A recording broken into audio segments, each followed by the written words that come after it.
Hi, and welcome back to Plastic Models by Regular Dude and the condensed version of part 3 of the Dragon 1/35 scale SdKfz 251/21 drilling.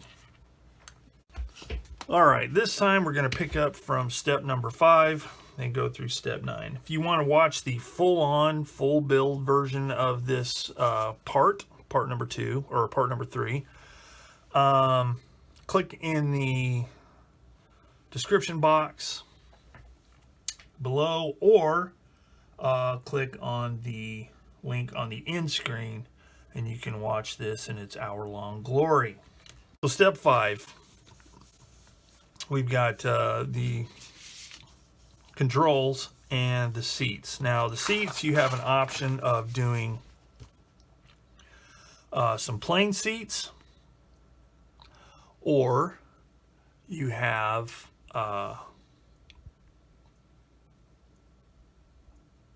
seats with all the detail added. So like on one version of the seat, it's plain on the back and you can use this photo etch part here. However, the pre-molded seats with the spring detail already molded in looks excellent. Very crisp, well-defined detail. So unless you just like doing photo etch, this is completely unnecessary. So that's the way I opted to go. Glued them in, got all that together, ready to go. Step 6 is the dashboard. Glue all that together. There's some decals, of which I only used one, and that's for the Speedo, the real big one, the one that's actually colorful. The rest of them are black. So what I did, instead of using the decals, is I used Tamiya panel line accent color black. And I just touched it to the inside of the dial and let it run all through the inner portion, and it gave a nice background. The raised detail is still visible, so you get a nice facsimile there of the gauges. Now I think, I haven't decided yet, but I think I may put a gloss clear in there just to make it a little bit shiny, like it's really got glass in it, but we'll see. So anyway, got step number 6 done. Okay, after that's done, the part from step 6, which is labeled A, goes onto the floor. Now, one thing, and what's funny, is it shows this floor going down in there with this stuff already done, but that doesn't actually happen until step 9. But I'll get to that. Inserting the floor here, we'll get back to that in a minute as well. So let's jump up to step 8, which is putting the parts in on the side walls of the upper hull. So I did all of that, including these parts here, B24. I'll get back to that as well. So after that's done, the instructions show that these go on the floor. So here's where, or the lower hull, here's where the floor comes into play. So it shows putting the floor in and then putting the sides. Now I tried doing that, and it made it extremely difficult to get these parts to fit where they need to fit on the hull, because along this whole edge here is like let's call it a very, very, very long tab. Kind of hangs down and it's at an angle, and it's designed to fit in a groove running the length of this lower hull.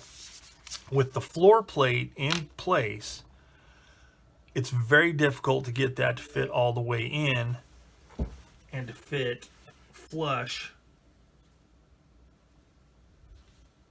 so it's nice and even all the way down, and so it'll line this up in the front.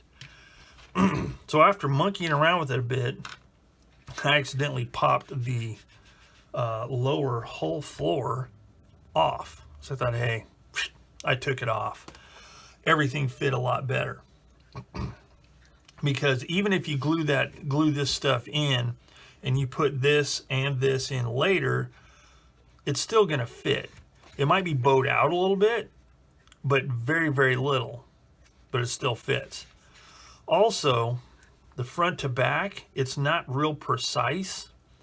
And just to give it more stability, I decided to assemble this part here, which is actually in step number 11. I decided to glue that into position. So I assembled all this, which is the doors, these closers, latches, whatever you want to call them. Got all that glued together, painted, and ready to go. Then I glued it on the bottom. And the reason I did it that way is because this has a much more positive mount, because there's a couple of slots here and here. And all it is a matter of making sure this is flush on the bottom. So that gives a good basis for not only gluing this way, but it's gluing this way as well. And I figured it'd be easier to line these parts up with this than it would be to line this up with those. May not be, but that's the way I chose to do it. And in the end, it worked. So I had this on and this on with all these parts glued into place. Now this is where these come into play again. These brackets or braces, whatever you want to call them. In doing it the way I did it, I should have left these off and glued them on after I put the floor in, because the floor, if you can see down inside of here, these brackets kind of overlap the floor.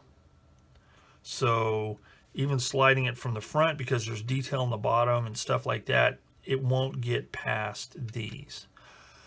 So it would have been best to leave these off. But what I ended up doing is I cut little notches that you can barely see in this floor plate here. I laid it in place, marked it with a fine point Sharpie, and then just cut it back a little bit, cut it back a little bit. Test fit, didn't fit, cut it back a little bit more. And the reason I did it that way, I figured it's best to cut a little bit at a time than cut a big chunk and it'd be too far and have a big hole in the floor. So in the end, it worked out okay. And then I was able to glue the floor in, then I was able to glue this in. All right, so that's where I ended up. So to summarize, if I had it to do over again, and if somebody were to ask me for my recommendation, I would say get all the way up to step 4, go ahead and assemble all this stuff for step 5 and 6, put it together, but don't glue it in the bottom of the hull. Move on to this here, do all of this in these steps except for these braces here. Get that ready to go. Then jump over to step number 11 and assemble the rear plate with the doors. Get that all ready to go. Once that dries, glue that in place on the back of the hull, lower hull. Once that dries and it's firm enough that you can monkey around with it, then glue these sides without these braces into place. Glue them all the way down. Let this part dry really good. Then that way you can squeeze this stuff around up here to get it to fit and glue it in the front. That way you have all this lower superstructure done. Then glue these braces in. Then voila, you're ready to go. And that will get you through step 9 for the most part, and the back plate, which again is step number 11. You may be looking at the instructions saying, well, what about all this subassembly stuff here? I'm glad you asked. So it doesn't have any positive locating points on the floor for these ammo boxes, because that's what this stuff is, as illustrated here. So I figured it would be best to assemble the ammo boxes, get them all ready to go, except for the straps. That'll be the last thing I do. Then move on further in the instructions, get more of the parts assembled and completed for the inside, because, you know, you got ammo boxes here and stuff, to get that stuff done first before I commit to gluing these on this floor plate, because I don't want to have it too far forward, don't want to have it too far back. And that's, you know, something that can just be added later. I may be able to glue them in and determine where they go by the straps, of which there is plastic and photo etch. So we'll see which ones I decide to use. Because there are like little raised portions here and here, so you know where to put those straps. So I may be able to line it up that way. But that's not something that's crucial or essential to do right now. So with that, I'm done up to step 9.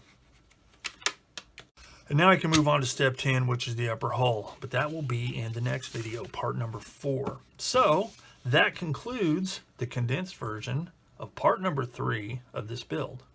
There you have it. So if you want to watch, as I said earlier on in this video, if you want to watch the full 50 plus minutes of the step-by-step of everything that I did,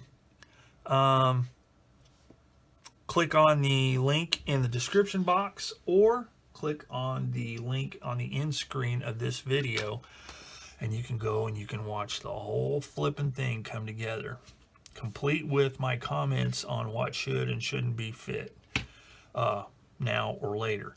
So as always, thanks for watching. If you like this video, please hit the subscribe button. Leave any comments, hints, tips, concerns, all that kind of stuff in the comments section down below if you have any. And until next time for step number 4, thanks for watching Plastic Models by a Regular Dude, and I'll see you all later.